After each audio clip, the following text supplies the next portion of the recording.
D'abord, c'est un produit sur lequel Google met le paquet.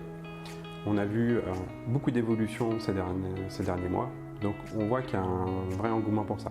L'engouement, deuxième point, il est partagé par la communauté. Il faut savoir que sur GitHub, par exemple, le projet Flutter a dépassé déjà depuis plusieurs mois le projet React, qui lui est beaucoup plus ancien. Donc il y a un vrai attrait de la communauté. Et puis cet attrait, il se retrouve en troisième point dans les offres d'emploi aujourd'hui, puisque plein d'entreprises ont compris que Flutter était un langage, en tout cas un framework incontournable, et les offres d'emploi aujourd'hui se multiplient un petit peu partout en France et dans le monde.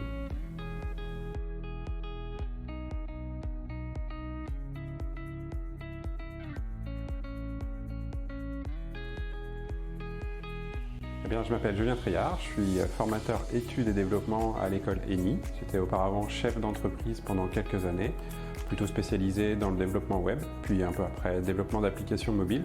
Et c'est à cette occasion que j'ai découvert en 2018 le framework Flutter. Alors, le livre s'appelle Flutter, développer vos applications mobiles multiplateformes avec Dart. C'est un livre qui a été écrit au moment, peu de temps après finalement la sortie de Flutter, à un moment où en dehors de la documentation officielle, il y avait très peu de ressources.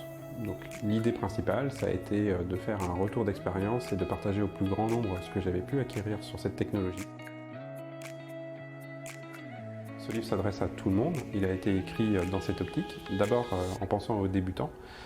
C'est un livre dans lequel on retrouve beaucoup d'exemples de code et de mise en pratique, beaucoup de vulgarisation technique également, pour bien permettre à ceux qui n'ont aucune notion de pouvoir s'approprier et de tester un petit peu Flutter.